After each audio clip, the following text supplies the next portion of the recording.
a twin Tangye engine compilation. Part 3. This episode is mainly about preparation and painting. The job starts by filling the holes and indentations in the twin wooden engine mounting bases. This is followed by painting the flywheel and crank webs. Then painting the main cylinder crosshead castings. I also address the problem with the damaged studs and remachine the cylinder covers.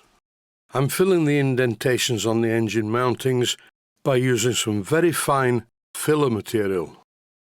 This is knifing putty. Despite its name, it is only used for filling small indentations in wood or metal.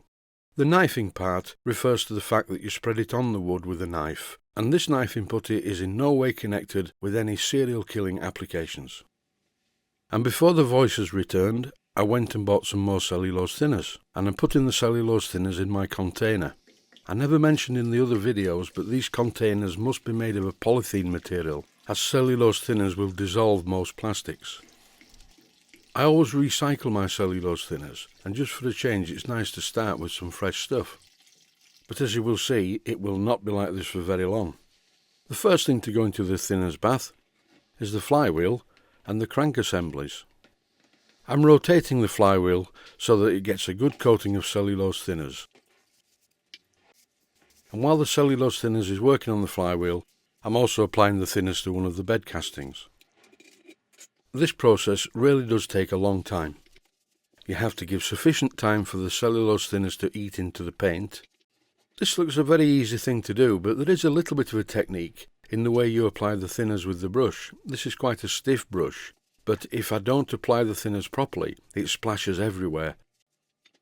I am wearing a pair of glasses because I have to wear a pair of glasses to see what I'm doing these days. But if you don't wear glasses, it's essential to wear safety glasses. You don't want to get any of this in your eye.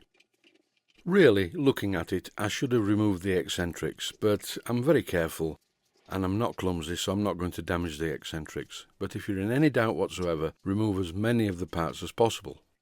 I noticed that the crank webs are actually keyed onto the shaft, so these are non-removable. So I'm going to have to look at how the actual flywheel is held to the centre of the crankshaft, because it moves around a bit.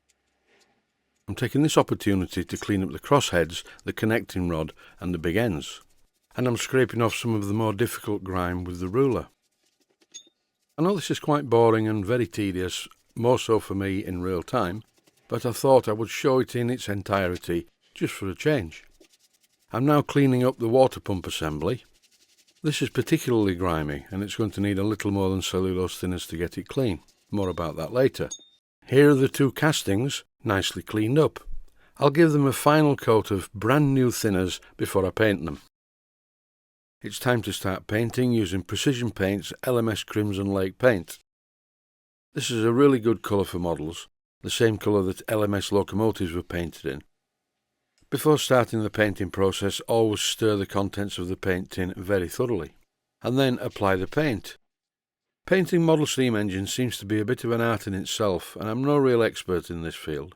I should really use etch primer, but in reality I seldom do. The best paint I've ever used on an engine was some 2-pack, but this is nasty stuff and it doesn't seem to brush very well, and if you spray it you need breathing apparatus and it's wholly impractical. As I mentioned at the beginning, I'm using Precision Paint's LMS Red to paint this engine, mainly because that's the colour the engine was in the first place, and also I had a pot of it.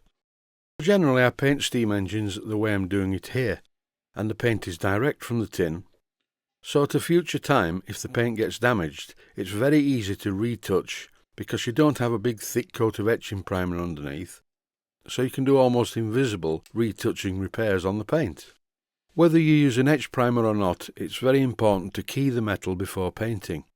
This is done with some medium sandpaper and puts a series of fine scratches on the metal that the paint can stick to.